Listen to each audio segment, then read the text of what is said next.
उस सफर में काफी सफरिंग थी, इतना भी आसान नहीं था। मैं तकरीबन 20-21 साल का था जब मैंने दिल्ली में एक एजेंसी के कहने पे ऑडिशन दिया। एजेंसी मॉडलिंग मतलब हाँ, एक मॉडलिंग एजेंसी कह लो आप, या जो एजेंसीज एक्टर्स को भी ऑडिशन देकर आगे फॉरवर्ड करती है। उन्होंने आपको कहाँ देखा? उन्होंने एक्चुअली मेरी एक तस्वीर देखी थी, उन्होंने पेपर में, जब पेपर हम में? फैशन मॉडलिंग के वॉक्स करते थे। अच्छा। तो वो फोटोज आती थी डिजाइनर कपड़ों में, चेहरा आता था। फिर पहला मैंने ऐड किया था एक मोबाइल फोन के लिए। कौन सा मोबाइल फोन था? वो एक्चुअली सैमसंग के एक कैंपेन चल रहा था उस टाइम पे। अच्छा। और उनको एक लड़का और एक लड़की चाहिए थे एक्सप्रेशन के लिए। वो मेरा पहला पे चेक था, सम आई थिंक 2,500-3,000 रुपीज। उसमें तो वो मोबाइल फोन भी नहीं आता होगा। हाँ, उसमें वो भी नहीं आता था, करेक्ट। हमारा उस वक्त हमारा वक्त सिर्फ इतना ही उसकी कीमत थी। तो उस सफर से लेके आज, अब तो काफी साल हो गए। वो तब मैं तो एजेंसी ने फोटो देखी जी, and then the agency contacted you. जी। तो वहां से एजेंसी के बाद जब एक प्रोड्यूसर साहब थे, एक डायरेक्टर साहब थे जिनको पसंद आई वहां पे, अनुभव सिन्हा जी, जिन्होंने काफी इंटरेस्टिंग काम भी किया है, पिक्चरें बना चुके हैं। उस वक्त एड लैब्स के साथ कोशिश कर रहे थे कि वो नए लड़कों को लॉन्च करें।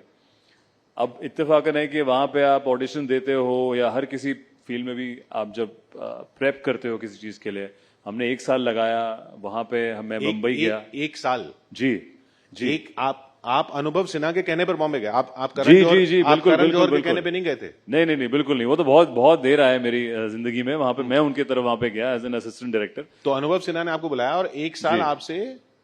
1 साल हमने ट्रेनिंग करी, एक ट्रेनिंग पिक्चर कर के रहे लिए, कि यार एक्शन ट्रेनिंग हो जाए, या आप अपनी लाइंस करते हैं, या कैरेक्टर के बारे में बात करते हैं, स्क्रिप्ट के बारे में बातें करते हैं, आप प्रेप करते हैं उसके लिए कि शूटिंग शुरू होने वाली। और अचानक से हमें पता चलता है कि उनके पास एक चीज कमिटमेंट है, बेहतरीन कमिटमेंट है, जो कि पिक्चर डिले हो गई है, या शायद ना हो, या कोई और डायरेक्ट करे उसको।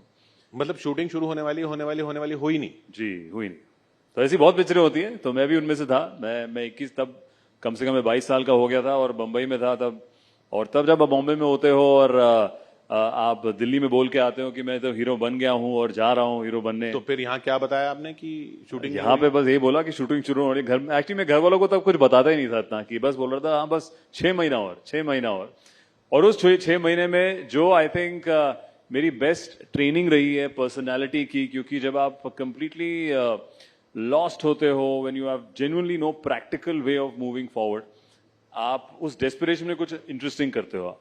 जैसे मुझे याद है एक रिक्शा राइड थी उस टाइम पे, जब मैं अपने दोस्त के साथ रिक्शा में जा रहा था, कि मैंने कहा यार ट्रेनिंग तो कर ली, ये कर ली, अभी काम कहाँ से ढूंढे, कहाँ से ऑडिशन दे।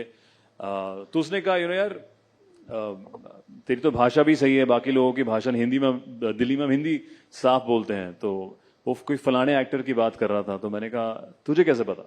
कहता नहीं यार, जब मैं एडी था तो तब मैंने नोटिस किया कि ये एक्टर असिस्टेंट डायरेक्टर। तो तब मैंने भी ऐसे रिएक्ट किया। मैंने कहा एडी माने? तो इसने कहा असिस्टेंट डायरेक्टर। तो मैंने कहा वो क्या होता है? इसने नहीं, हम डायरेक्टर को असिस्ट करते हैं एक बड़ी पिक्चर बनाने में। उसमें पता चलता है कि एक्टर का प्रोसेस क्या है, एक्टर काम कैसे करता है। तो मेरे को वो रिक्शा राइड इतनी स्पेसिफिकली याद है। अंधेरी से हम जूस दकल में जा रहे थे, और कि तब मेरे जहन में कुछ आया कि यार अगर ऐसा मौका मुझे मिले एक फिल्म सेट पे होने का, जहां पे मैं चीजें देख पाऊं, ऑब्जर्व कर पाऊं, तो आई थिंक शायद मैं ज्यादा कॉन्फिडेंटली समझ पाऊं कि मूवी बिजनेस चलता कैसे।